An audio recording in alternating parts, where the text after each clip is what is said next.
Hello, it's TheOfftrackcrew here for Day 3 of Theft, and I'm here to do another character analysis.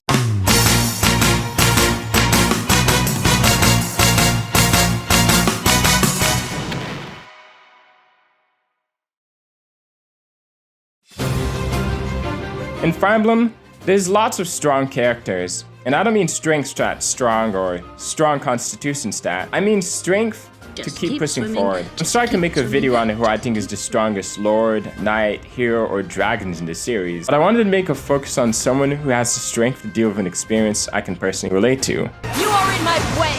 With all of Petra McNair is an interesting character. If I had to describe her in one word, I'd say she is the epitome of strength. Petra is a political prisoner, being the Princess of Brigid, taken hostage by the Empire as a result of them losing the Brigid-Dagda War. To the west of Fodlan is an archipelago called Brigid. Petra is the granddaughter of their king. Brigid is a vassal state of the Empire, which is how she came to be enrolled here. She's incredibly smart and studious. This led to her entering the Adrestian Empire at such a young age, where she had to mature fast and learn how to be independent and hardworking, while also carrying a childlike curiosity to learn about the world around her. Although her way of speaking may come off as very tropey and weird, Training is the most important for hunting. You can start by breaking the ice. Huh? I think with Petra, Three House was able to create a character that captures the experience of growing up with the cultural class of coming from one country and living in another. It's something I can at least relate to, as someone whose parents are first-generation immigrants from Haiti.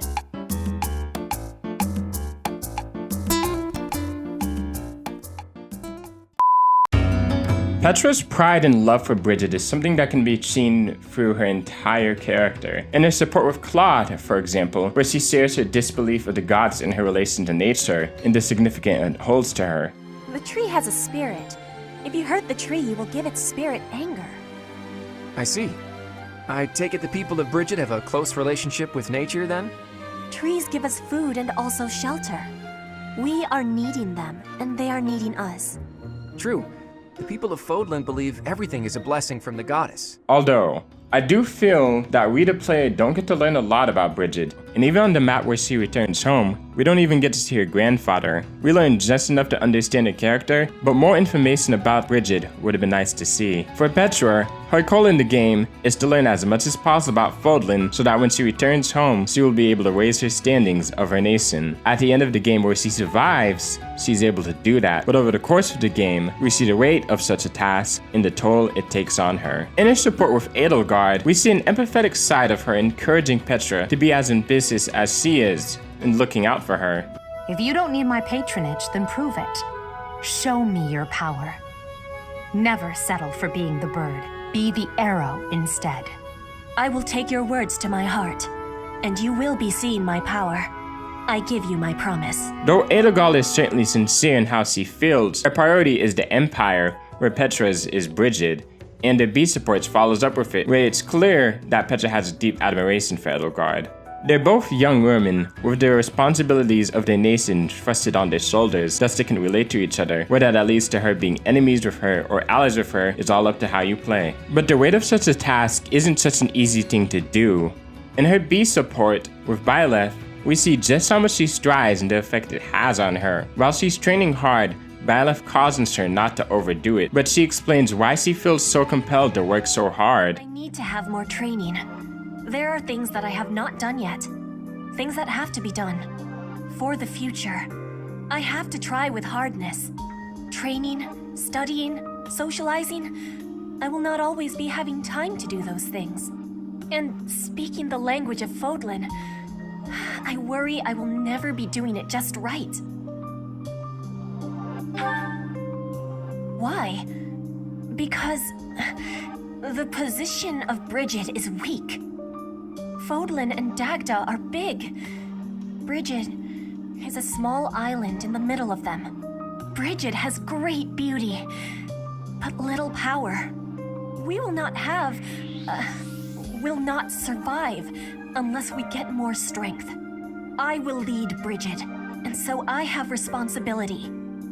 I have to have more strength than anyone. Though this support chain treats this as a bad thing, and to an extent it can be, It's just the reality of the situation, and it's more neutral than that. The weight of being a princess is never a burden to her, nor is it something that she doesn't ever want, especially when you consider how much Bridget means to her. What I find relatable about this though, is dealing with that feeling of not being able to afford to fail, and having to work hard in contention of it, while also having that love for the culture that means so much to you. The battle of support chain ends with her walking away from all of that to be the player's right, which I'm personally not a fan of. It almost seems like a character assassination to do that to her. In other ways we explore the weight of the responsibility on her shoulders is seeing how studious she is. She's always willing to learn so she can be able to navigate that political world of Fodlan. And in her sea support with Ferdinand, we see her studying the history of the Andrestian Empire. I am studying the history of Fodlan. A history book. What a keen student you are. And it's about House Hresfelg. Certainly a stimulating topic. I am wishing to learn all about Fodlan. What is the book you are reading? Oh, this? This relates to a little hobby of mine. The regional history of weapons development in Fodlan. The legacy of the Brigand Dagda War also makes things difficult for her. In her sea support with Caspar, who I like a lot, but he's honestly kind of awful in the support chain. She just wants to train alongside him, but his guilt of the war, and his father killing her father, makes him push her away. If our roles were reversed, I don't think I'd be able to forgive you. I don't understand how you can just... You are not the one who did the killing, Caspar.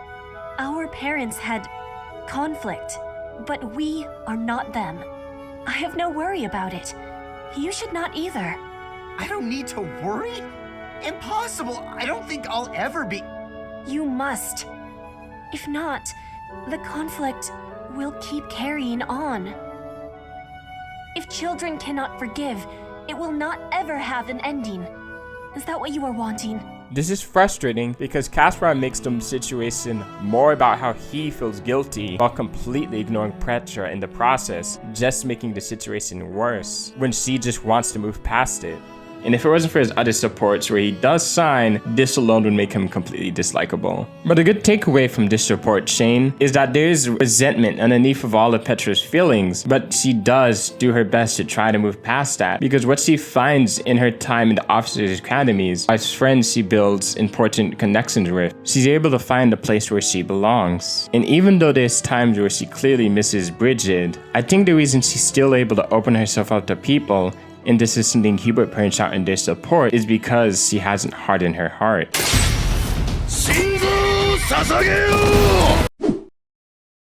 It is as you say.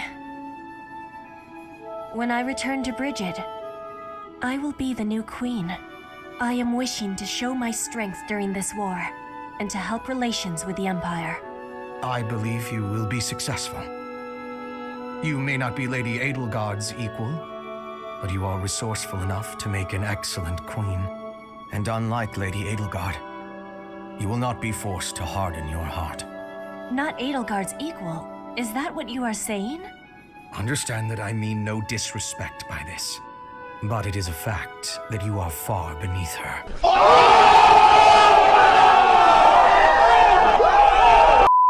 And I think that's something special. It's right to be able to approach the world with such an eagerness to learn about new things. Despite the pressure she's under to succeed, she can still have hope for a future for her people and make connections with others from all walks of life. Even as she expresses in Adore Fee support that she doesn't like to be around nobles she's going to eventually has to deal with, the various connections she has is what keeps her going. Oh, I know why.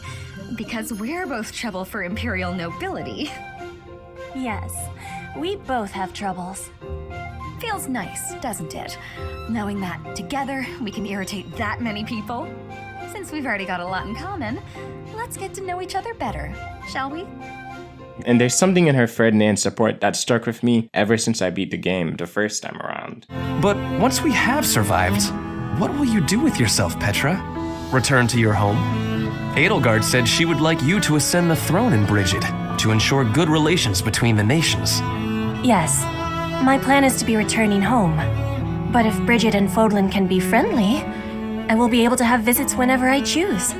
Maybe it is even possible for me to be living in Fodlan. Live in Fodlan? Do you not want to go back to your homeland? I do have the hope of returning one day. But Fodlan is also like a homeland to me now. I came to Fodlan 9 years ago. I have been living half of my life here. My family is living in Brigid, but in Fodlan, I have new family and new friends. New family? I am glad to hear you feel that way about us, Petra. In that case, we will have to make sure that none of us die. We do not want to lose anyone in the family. Spending half her life in Fodlan and half her life in Brigid, for her to be able to come to Fodlan on her own as a child, under the thumb of Agrestian nobles as a political prisoner, but to still remain such a hard-working person who's able to grow and find a found family while still having so much heart is honestly inspiring. When she does return to Brigid at the end of the game, whether she goes back alone or with her partner in Linhardt, Dorothea, Ash, or Ferdy, because let's be real, those are the correct marriage options for her, I feel Petra would be able to accomplish everything that she would set out to do and be the queen her people need, because she's just that strong of a person.